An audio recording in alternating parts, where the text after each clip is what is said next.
and welcome back to Silent Hill.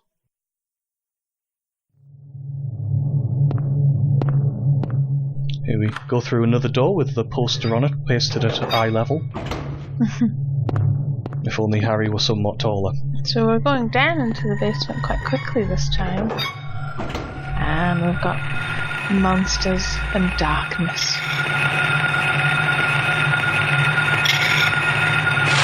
I think it's a nice little touch that your map doesn't, that your torch doesn't come on automatically.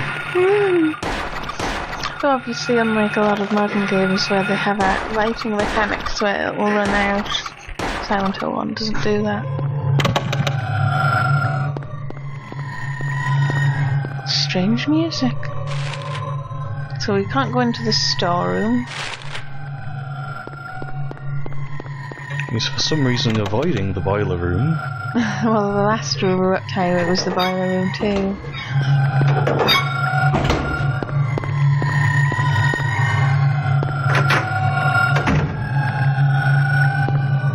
I like that readying his gun. Just in case.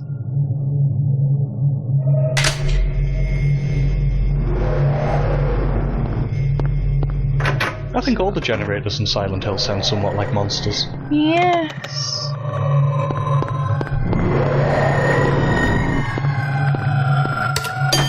Here we have the ridiculously oversized elevator, where you're as wide as the call box for each floor.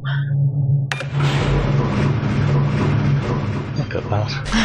He looks like a small child in an elevator. And I believe, we can't get into this floor. Oh, I was talking about the contextual posters and stuff, just some of that wonderful attention to detail the game has. Yeah. And like with the school, presumably it does lots of things are recycled. So we're going up to the top floor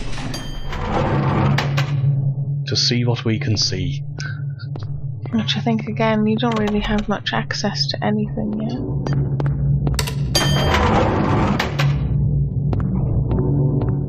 And there's now a secret surprise button.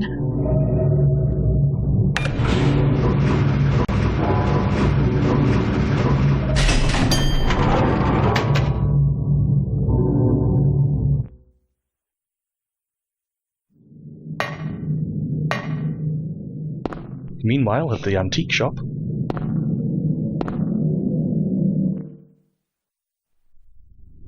I thought that was a weird place to put that in.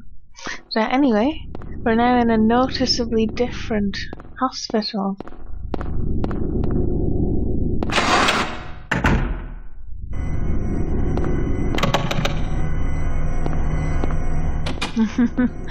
wonderful ominous sound of the lock. The click of the lock closing behind him, which I like. It's a nice touch.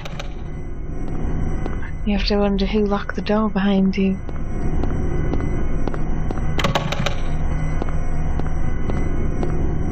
Still, it's only happened once, so obviously it's a throwaway event that won't be repeated.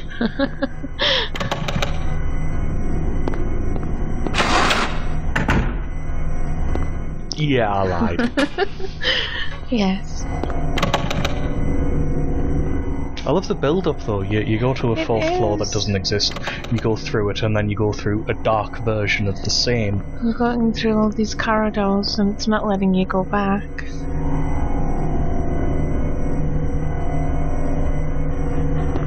If we return here as well, what we'll find is that that staircase up just ends at a wall later on. We can access now floor 3. We have our first nurse. Hello, nurse. Who's a noticeably mostly normal looking nurse. She has a growth on her back and they're usually carrying a weapon. Yes, despite what I say, they aren't these sexy nurses of the other games. No, and while we haven't seen one yet, the game also has doctors. Unlike a lot of the later Silent Hills, which focus particularly on the nurses.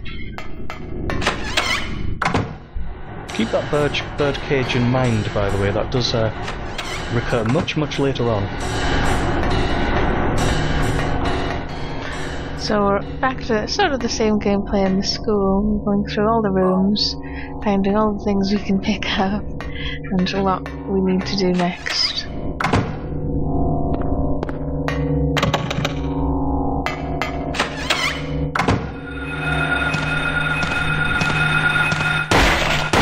These nurses pack some speed. Runs right up to you.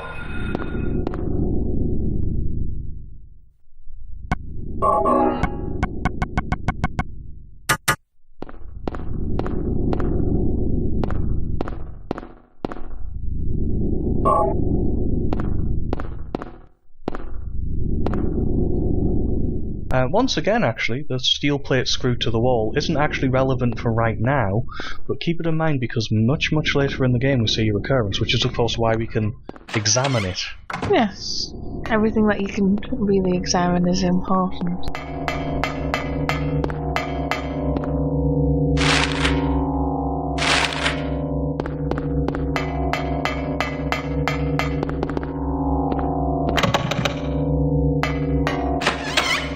This is a bathroom, which is always good.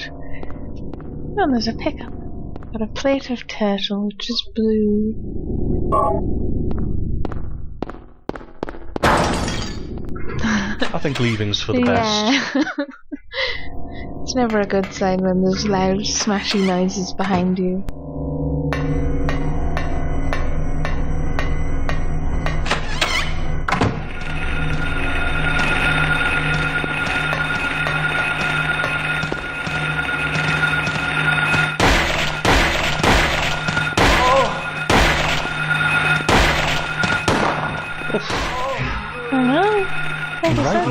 They really do run right up to you. I also quite like this, the design of the floor here, where you can see the pipes underneath where you are, and how there's this massive gap and just a catwalk either side of it for cats. And sort of like the school that does the continuing down. Although you can't see where it ends in the hospital. I suppose that the gaping holes are supposed to make you worry about whether or not you can fall in, but obviously you can't in Silent Hill 1. Although, as we discussed earlier, you can in Silent Hill 3. Yes, depending on your difficulty. Ooh, hopefully you'll look at the turtle plate as well. So we've got a blood pack and a turtle with a mock turtle on it. And the only way, the only time you've heard of a mock turtle is probably from Alice in Wonderland, which is of course what that plate is referencing. So we're presumably going to find a bunch more plates with different characters. Yes, we do. Door is jammed. Made of jam.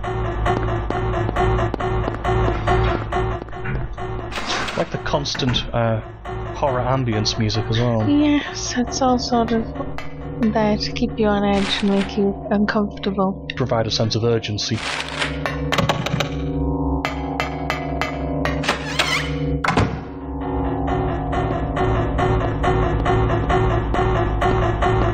this one is Plate of Cat. Square yellow plate with a picture of a Cheshire cat. Meowvelous.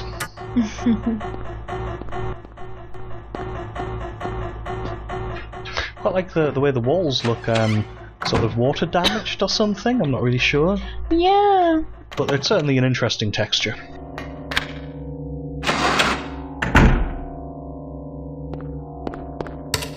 Because occasionally they kind of look ink blotty. And of course floor 4 is completely gone. Yeah, it's now gone. It was just sort of a gateway into the other Silent Hill. As something was pushing you forward and knocking the doors behind you. Which I like, because it's there's something else other than you.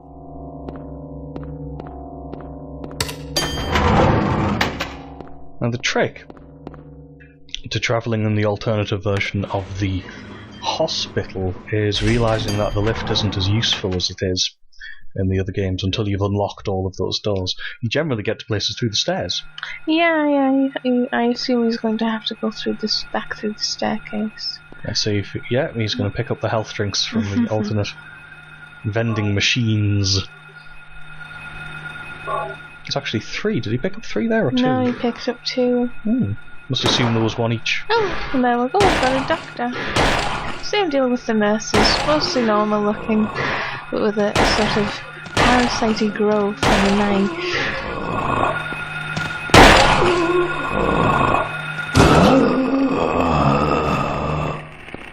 Ah, you see what I mean about how it's making a crackling noise, it's just not fast moving.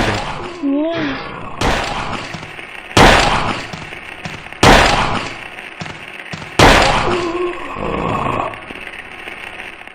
They seem a bit slower than the nurses. I don't know if they are, if they just didn't get up to a run. Perhaps they're slower but do more damage. They have a weird squeaking noise, and I think Scott's deciding that might be the way forward, so we'll try that in a bit. Ah, another plate. Well, actually, the way forward is once we picked up all the plates and have done the puzzle that involves it.